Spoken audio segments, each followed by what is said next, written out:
Thank you for joining me for another episode of my interesting TikTok series, which I'm probably going to be calling it something different pretty soon because TikTok just does not have the kind of content that I want to talk about.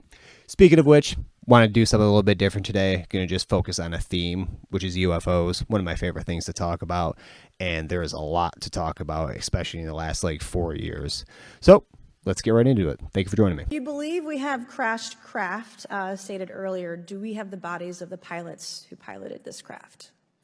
As I've stated publicly already in my News Nation interview, biologics came with some of these recoveries. Yeah. Were they, I guess, human or non-human biologics? Non-human, and that was the assessment of people with direct knowledge on the program I talked to that are currently still on the program. Based on your experience and extensive conversations with experts, do you believe our government has made contact with intelligent extraterrestrials? Something I can't discuss in public setting. And we did meet with one member of the flight crew who took the image. The image was of something that I am not able to attach to any human capability, either from the United States or from any of our adversaries. And they saw a sequence of 4 craft in a clear diamond formation for which there is a radar sequence that I alone have observed in the United States Congress. One of the pilots goes to check out that diamond formation and sees a large floating, what I can only describe as an orb, again, like I said, not of any human capability that I'm aware of. And when he approached, he said that his radar went down, he said that his FLIR system malfunctioned, and that he had to manually take this image from one of the lenses, and it was not automated in collection as you would typically see in a test mission. Grush, as a result of your previous government work, have you met with people with direct knowledge or have direct knowledge yourself of non-human origin craft? Yes, I personally interviewed those individuals. Mr. Grush, as a result of your previous government work, have you met with people with direct knowledge or have direct knowledge yourself about ATs, advanced technologies that the U.S. government has? Based on conventional advanced tech, I was briefed to the preponderance of the Defense Department's both space and aerospace compartmented programs. Yeah. I don't want to cut you off, but how does a program like that get funded? I will give you generalities. I can get very specific in a closed session, but misappropriation of funds and does that mean self-fund. Does that mean that there is money in the budget that is said to go to a program, but it doesn't, and it goes to something else? Yes, I have specific knowledge of that. Yep. Has the U.S. government become aware of actual evidence of extraterrestrial, otherwise unexplained forms of intelligence? And if so, when do you think this first occurred? I like to use the term non-human. I don't like to denote origin. Keeps the aperture open, both scientifically. Right. Certainly, like I've discussed publicly previously, 1930s. Do you have any personal knowledge of someone who's possibly been injured working on legacy UAP reverse engineering? Yes. Okay. How were they injured? Is it something like a radioactive type situation or something we didn't understand? You could imagine assessing an unknown. There's a lot of potentialities you can't fully prepare for. I honestly can't get a read on this guy. His name is David Grush. I believe he's the new, figurehead that they're putting forward to try to get normal people in on this. I don't know if you remember a few years ago when Tom DeLonge of Blink-182 had this job. And that's when you kind of think is everything ran by really stupid old dudes? Because they were just how we can get to the public and all this. Let's get Blink-182. Yeah, that'll get the kids into this. So there's that side, because that's exactly what I see when I saw Tom DeLonge of Blink-182 talking about UFOs. Now, I get it. He was always into them when he was in the band, but the fact that he's in high-level skiffs with the Podesta and everything, it's very... I'm skeptical. And I bring that skepticism along with me to this David Grush guy. He seems to have a lot of information, even though if you listen to a lot of the questions that were being asked him, really softball questions like, did they have alien bodies? And again, you have to remember, he didn't give you any evidence. That's the whole thing. There's no evidence whatsoever. And anytime he was asked a question that would give us any neat information, not something that we already kind of didn't know, he said that he would be able to talk about it as SCIF, which is basically just a sensitive, compartmentalized information, a place where you can have these conversations with secretive, sensitive, compartmentalized information. Sorry. Trying to have a lot less cuts and just talk is You see what happens? So I'm just trying to like talk a little bit better without having so many cuts in this. So you're just going to have to deal with my gibberish sometimes. So David Grush, looking at him and even his appearance on Joe Rogan, which I suggest watch it. It's a lot of just information, and I have another clip coming up in just a few minutes of that. But he says a few things that are key into this agenda I want to start talking about. So again, take this David Grush guy with a huge grain of salt. None of these questions that he's being asked are really anything that we didn't already know, at least us in the, tinfoil hat UFO community. And it seems to me just like another push to have this UFO UAP agenda pushed onto the general public, so it's not so scoffed and laughed at. Because like I've said in my previous videos, I've been into this since I was a kid, and not since in the last 5 years, it's been easier to talk about with people. Maybe that's because I'm getting older. Maybe it's because older people didn't want to listen to like a 20-year-old kid talk about interdimensional aliens. Who knows? This next video is with Tucker Carlson. This gets into the other angle of what I want. This gets into the other angle of what I wanted to talk about tonight. It's my personal belief, based on a fair amount of evidence, that they're not aliens. They've always been here, and I do think it's spiritual. That's my view. So, and again, it's not provable, but based on the evidence, I think I'm with you. Absolutely. If the U.S. government has in fact had direct contact with these beings, whatever they are, I've already told you what I think they are, and has entered into some sort of agreement with them, which is the claim of informed people, I would say. Whether they're right or wrong, I can't say conclusively. But if that is true, I mean, it's a very, very, very heavy thing. There are forces that are not human, that do exist in a spiritual realm of some kind, that we cannot see, and that when you think about it, sort of make you think we live. This is where it gets a little fun. I agree with everything he says. The only difference is I would switch out the word spiritual realm with more of just the universe at large. Now, if you guys remember, in high school, we had to read a book named A Brave New World. This was written by Aldous Huxley. He wrote another book called The Doors of Perception.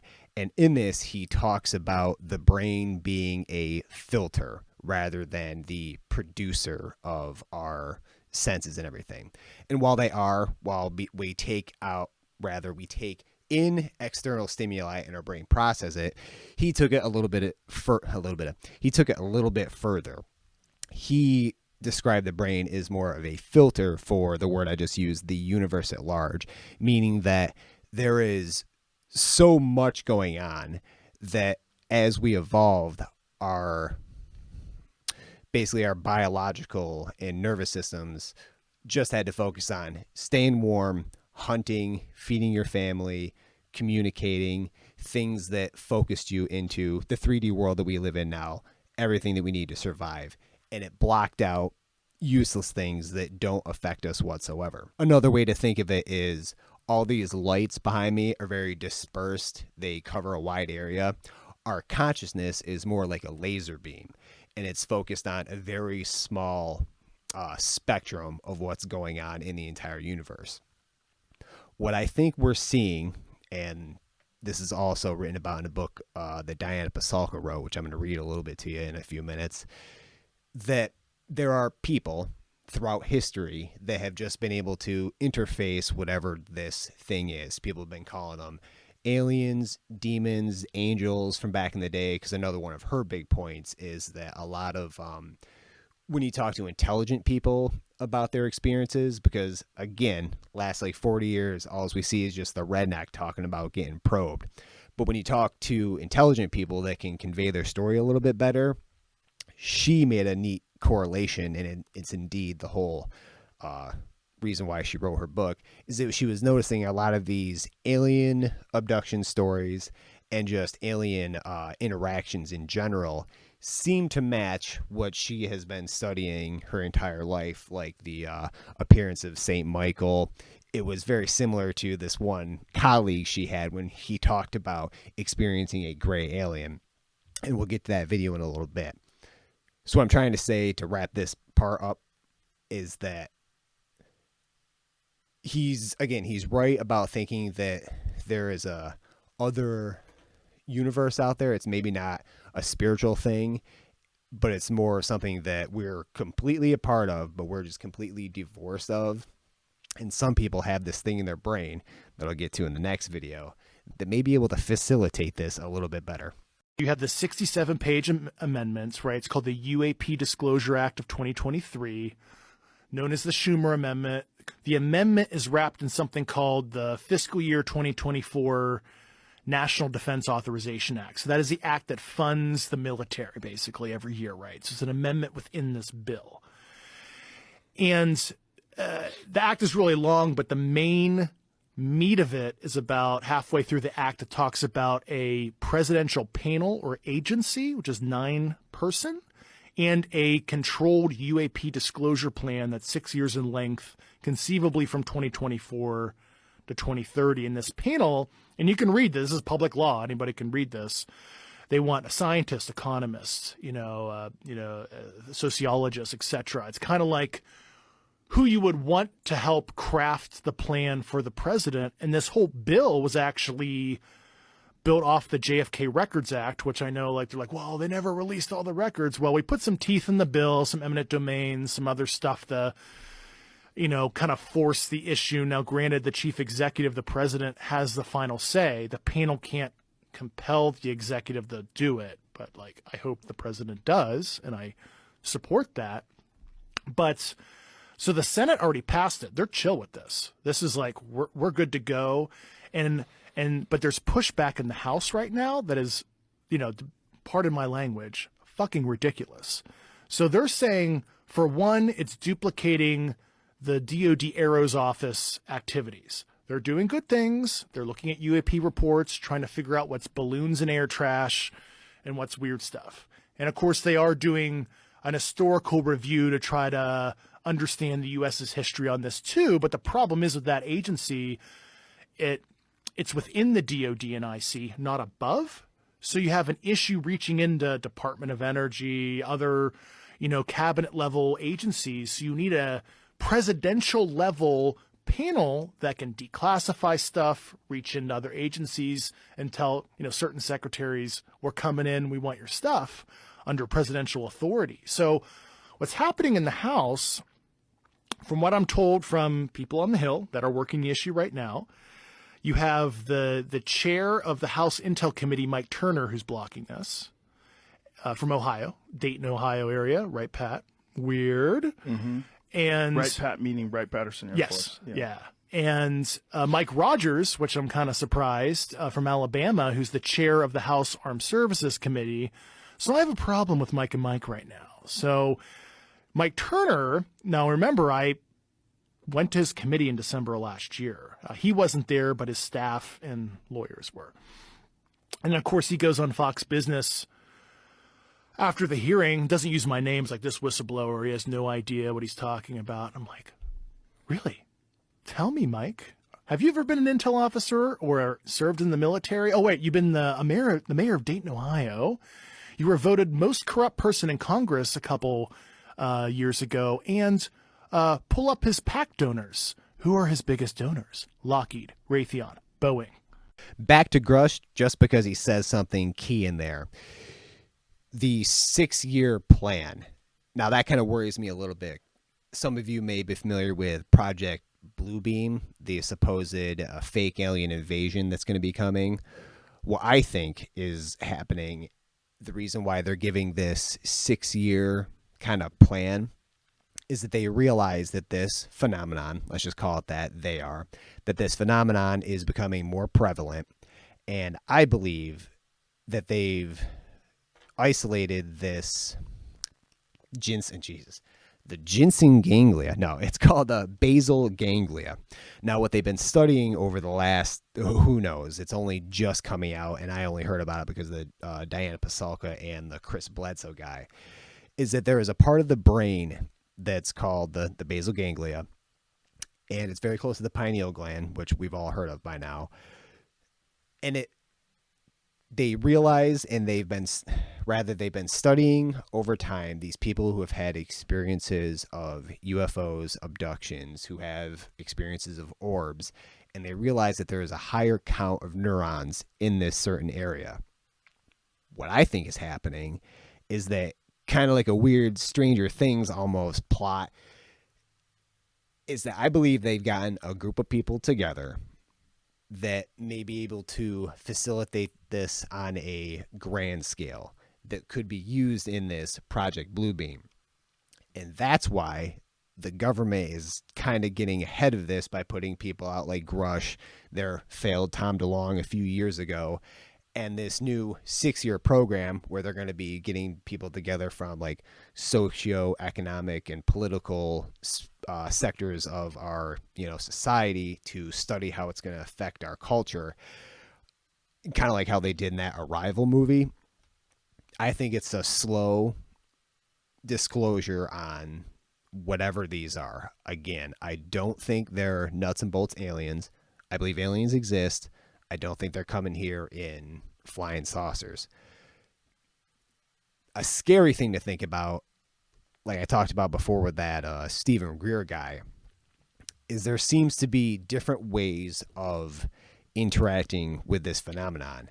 And to bring up Diana Pasulka again, she likens this, and whether it's because I've just been reading her book, it's kind of how I'm thinking right now too, is that all these ways that these people are looking at it, whether it's the military-industrial complex looking at them as threats, or it's David Greer thinking that they're interdimensional aliens that just want peace for us, because that's also kind of weird. It's like a high-tech Ouija board that he's kind of using, and we all know Ouija boards never end up right.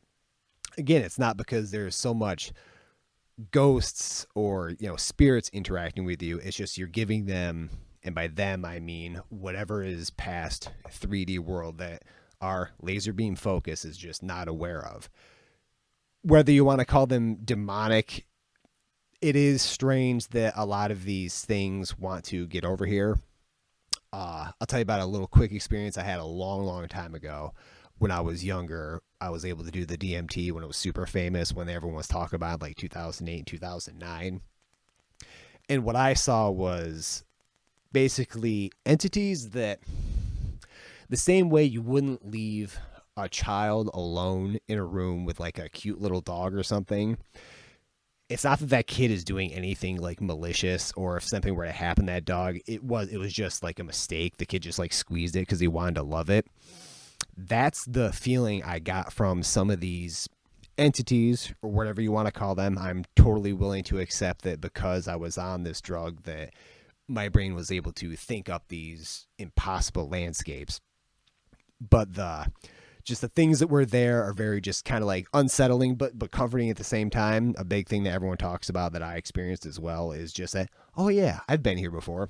Just like when you wake up from, robbing a bank in a dream, you're just like so happy to be back. It's just like when you're on this dimethyltryptamine, it's like, oh, this is where we go.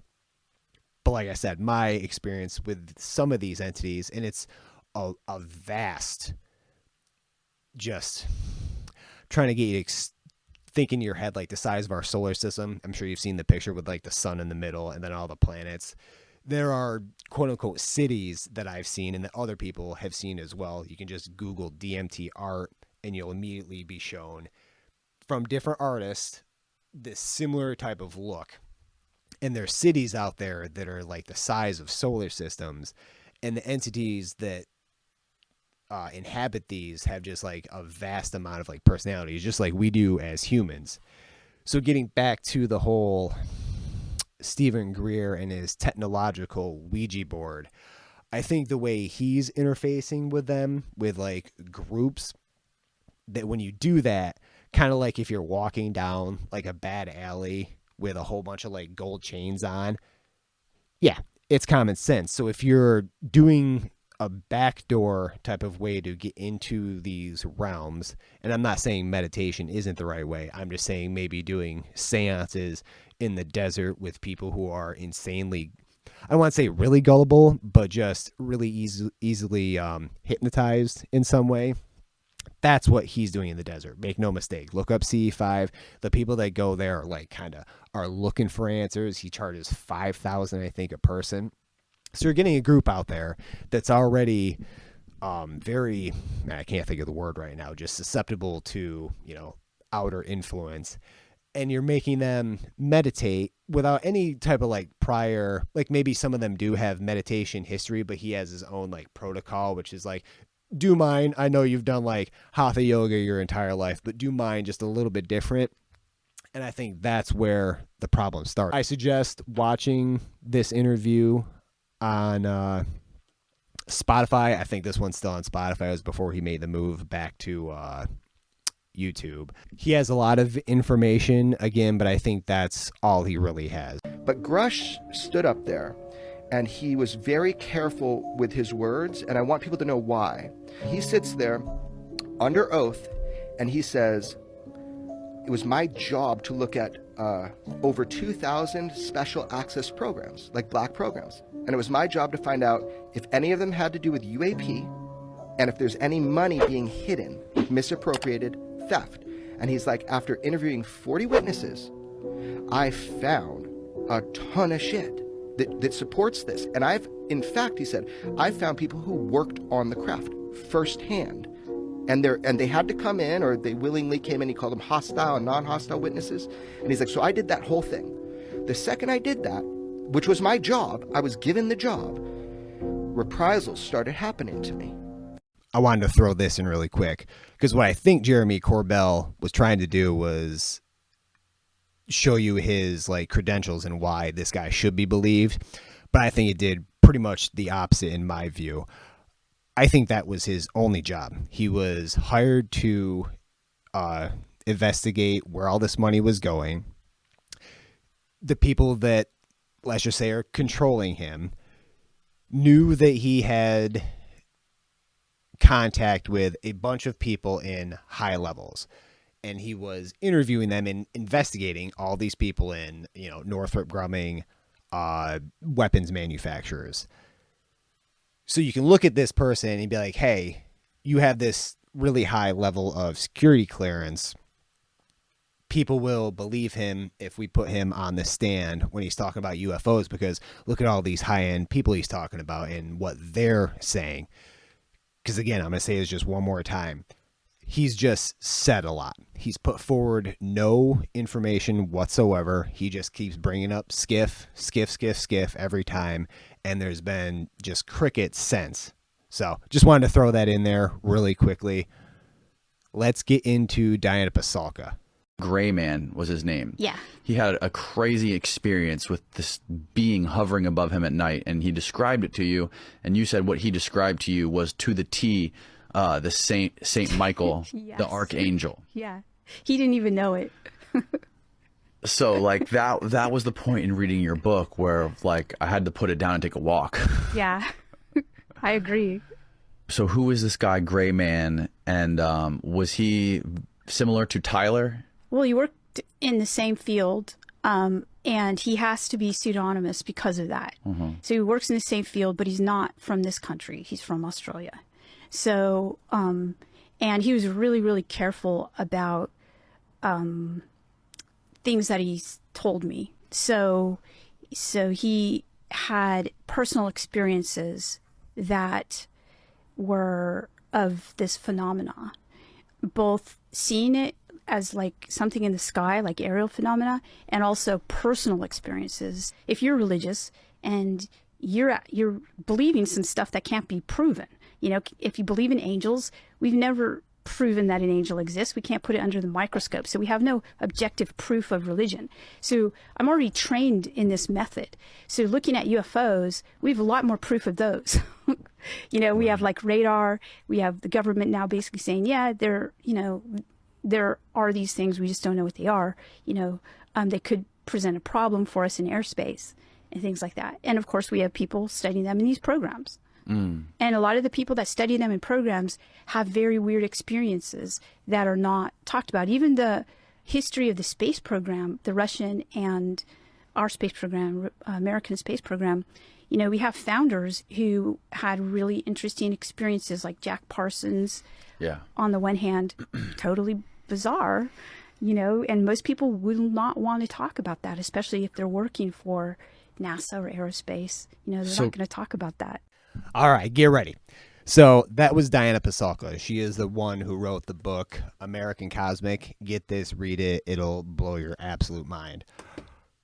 I kept that clip in there because I wanted to correct myself. So her scientist buddy didn't see a gray alien. He actually saw an angelic figure. They were just calling him the Gray Man. So my mistake there. They compare him to Tyler D from her book because that's a pseudonym. It's now pretty common knowledge that that man's name is Timothy Taylor.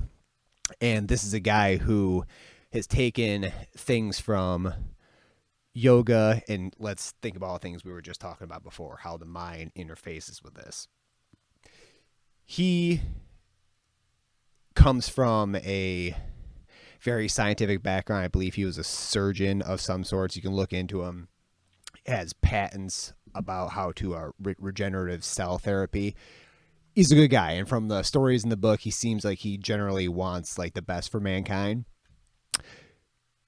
He's interesting because, like I was trying to say before, he has a background in meditating and spiritual aspects for what it seems like she writes about in the book, but he also incorporates very high-end technological thoughts into this process.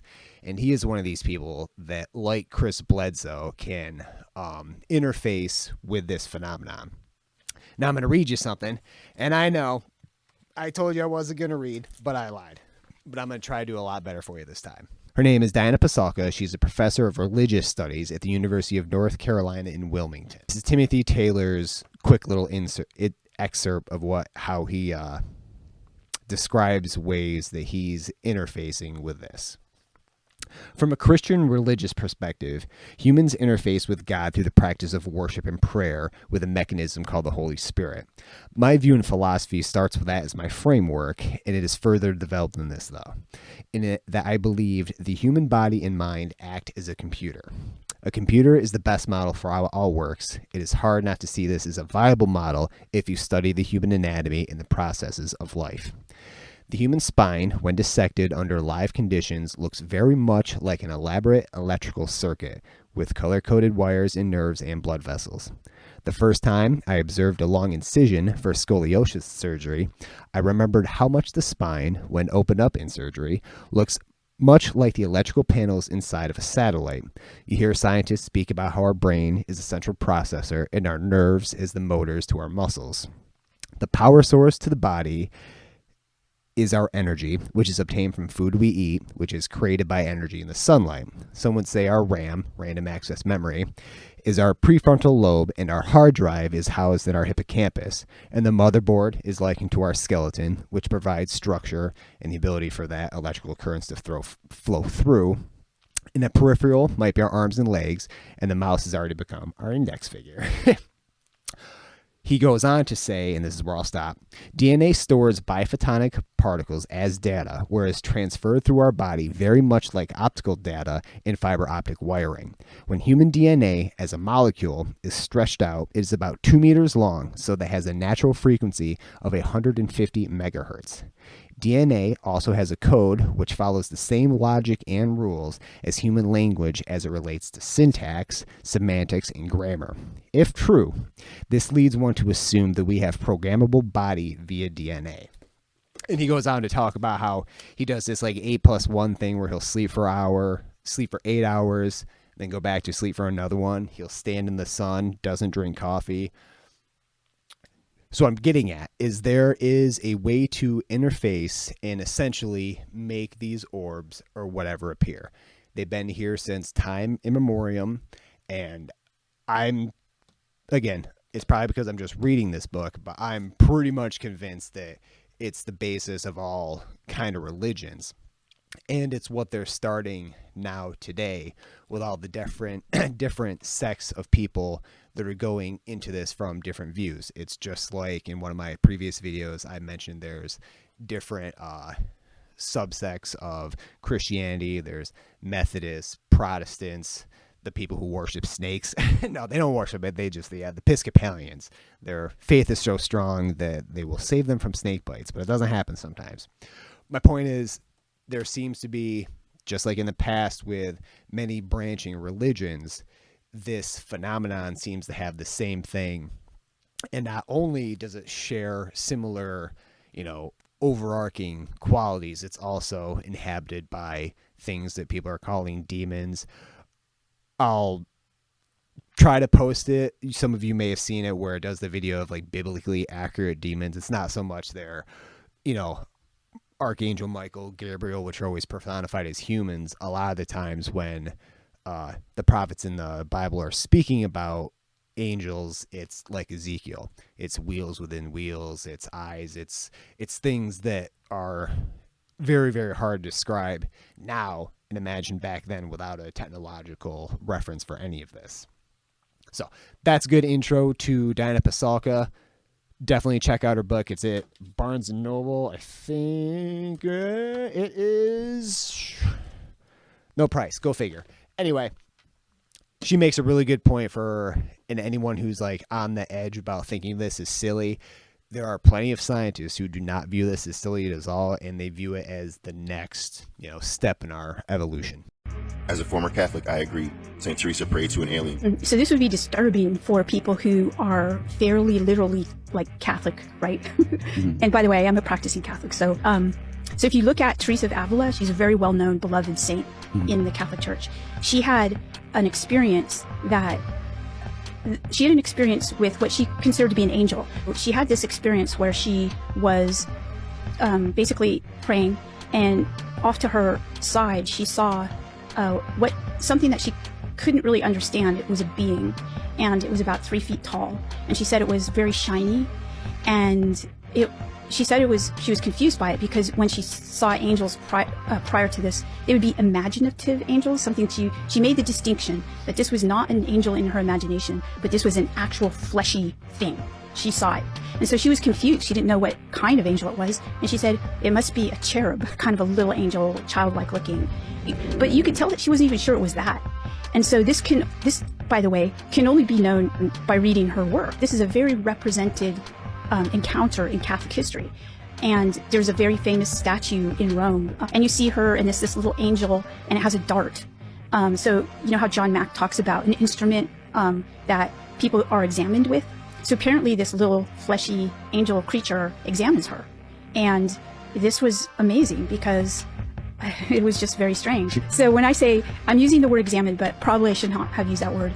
It basically said it took this dart and it thrust it into her entrails. Those are the words that she used. That's the most famous example, the one that Catholics would know about.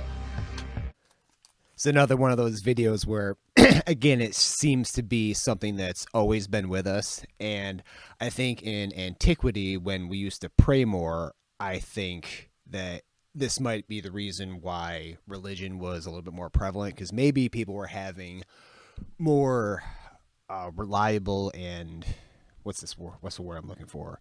Yeah, just reliable and consistent religious experience, because a lot more people were praying back then. I've even prayed a few times, and it seems to work as long as it's all just about in your intention. You're not asking for much. You just want like love to be your biggest priority, and it seems to work. Base levels though, you got to put forth the effort, and that's why I really like her take on all this. I've never even thought about putting the two together. I've thought a little bit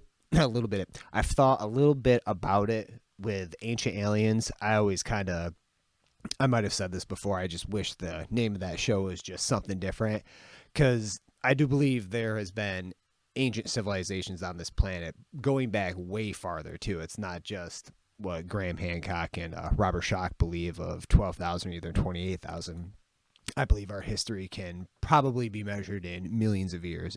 I say all this to say, of all the people I've met, there have been many who I've met were just like, you're UFO fanatic, like, I want to see something, and they don't see. You know, because it's like, well, maybe you're trying a little too hard. Maybe you don't have the right intention. Maybe you don't have the right attitude. It's threading a needle with this thing. You really have to go out there with an open mind. And again, I keep saying this for the listener. You have to humble yourself to higher forces. In order to see these things, you have to go out there and you have to allow yourself to say, if it be your will, show me. You know, going out there saying, I'm going to see a UFO, I'm going to see this, I'm going to see that. Well, I've met a lot of people who never see anything. They think they've got it all figured out and it's back to square one. There are some people who have come to our property many times, never seen one thing, period. And they're the biggest UFO fans in the world. Yeah. Why didn't they see it? I don't know. Maybe they're not looking for the right thing. There's also another element to it, is how it's so elusive. Yeah. The elusive element builds more interest in it. The fact that these things, whether they be orbs or flying saucers or Tik Toks, they live on the edge of our ability to understand them and observe them, right? It's so rare to see one. And if it did become something that was just all the time and you could see them, I often wonder if we would care so much about them if they were ubiquitous. If something is just there all the time, it's not as interesting. Like if a UFO landed on the White House lawn tomorrow, it's like, oh wow, it'd be all over the newspaper, people would talk about it. But maybe after that, it would just be like, okay, what's the next news story? We would try to find the next thing beyond that, right? We would try to find the next thing that we don't see. What's the next mystery we need to figure out? Like, that's how the human mind works. I also think there's another layer to that, which I do think will happen. Like, I genuinely think this is going to play out and that I think we're on the positive timeline. If such a thing exists with timelines and things like that, I think we're on the positive one. I think there's a lot of doom and gloom out in the news and the media, but it's all just smoke. It's smoke. They're just blowing smoke. It's like the lady said, this dark force trying to, make it look like it's the end of the world, but it's an act and it can only go on so long. And yes, real tragedies are happening. Yes, real people are suffering. But the whole point is that I believe that is, it's manufactured by anyway. So my point is, I do think we're on the good timeline. I do think in our lifetime, it's going to play out where the masses will come around to this. Again, like it's what I was saying earlier, like as the awareness, let's say we're at 10% or whatever of the total population, they're awake. Awake meaning they know. They've seen the beings, they know, or maybe they haven't seen them, but they just know, right? As that grows, I think the sightings will grow. And I think we're going to hit a critical mass where it's going to go somewhere above 50%, where it's like, it's not really an issue of free will anymore, because when the majority of the population believes, well, okay, well, we can show up. You guys you're okay with it. They're not going to just infringe on the world. People always ask, they're like, well, why don't they just show up for the masses and say, we're here, we're real? They can't do that. It's infringing on free will, right? But again, so we're going to hit that point, I think. And I think that when we hit that point, we're going to hit this mass shift in consciousness where we start having leaps and bounds, quantum leaps and bounds in our understanding of reality, consciousness, the mysteries of life after death, technology. I think everything is going to change. I think we're going to very quickly shift into a much better place because our understanding of everything is going to shift. This is Chris Bledsoe's son. He has a podcast called Bledsoe Said So. It's on YouTube. If you check it out, this is Chris Bledsoe's son. He has a podcast called Bledsoe Said So, and I'd check it out if you're more interested in background to this family. And if you ever heard about the Bledsoe family, he is friends with all the people I've been talking about in this past podcast. They're mentioned in Diana Pasulka's book. He's friends with Timothy Taylor, Gary Nolan, another huge figure in studying artifacts. I'll get more into him in a future video. He is one of the people that has the basal ganglia that I was telling you about, has more neurons concentrated in it. They've even, I think it was either one of those Skinwalker shows or Beyond Skinwalker, where they put him up to one of those, I'm going to get it wrong, but it's like an EKG machine, but for your brain, and it senses which parts are being activated. And sure enough, he can activate different parts of his brain on by his own will. And that, again, is just through meditation. And again, it's what his son is saying, and what I think any one of us, if we were to just go out and watch the sky and have the intention of just seeing something, no matter what it is, if you want to just ask for a light in the sky, just nice and calmly, repetitively, without any prior stimulus or anything that that you want to happen, just focus on that. I think any one of us within 3 hours will be able to do it, but it's just who has the amount of time to stare at the sky for 3 hours. Doing it for 10, 15 minutes sometimes, you can feel it. And imagine doing it for that amount of time. I think a lot of us would start seeing a lot more, especially if we were doing a safer version of Stephen Greer's desert Ouija board. So I wanted to wrap this all up by just saying that we're living in an amazing time where we should take just a slow, or maybe even just like a step back. And I know I've worn this statement out, just everything with a grain of salt. It's that there's a reason the government is pushing this out at the same time that we have private people saying complete opposite. Again, what I mean is like the Lou Elizondo saying that these are something that is a threat to our airspace, that our government has to research them to develop more weapons to defend against them. And then you have these are just peaceful entities, whether they're entities at all, or they're just a power of like a collective hallucination that humans have with that basal ganglia in us. He was a part of the Air Force, a part of NASA, and the CIA, all three. So he holds the credentials for all three. And what they do, these guys, they're the top ranks. They have the highest security clearances. They're so high they can't even travel. He can't go in the hospital and have surgery unless somebody's escorting him, because he might talk. So they're the eyes on the sky. NRO guys see it all. They have, if there's anything flying in our space, there's a select few of those guys that get to see it. I mean, it's compartmentalized down to just a handful. So they own all the satellites, all the spy planes. They run the launches, because every time they launch something from up there, come check it out. Swim right up to it or fly up to it and make sure it's not something that shouldn't be. And I'll stop with that. So, and this is Chris himself. Again, he's talking about people in high clearances that he knows in areas that are compartmentalized. Again, that's another one of those words that a lot of conspiracy theorists, well, rather debunkers like Neil deGrasse Tyson, when he's always asked about the moon landing, it's like, how can so many people fake it? Well, it's because of compartmentalization. Like the people that are actually in the control room are all doing real calculations. It's only the small amount of people that knew what's going on. If you watch the new movie Oppenheimer, it's just like that. A select few know what's going on, and the work is being done by people that are just building a specific part to a machine.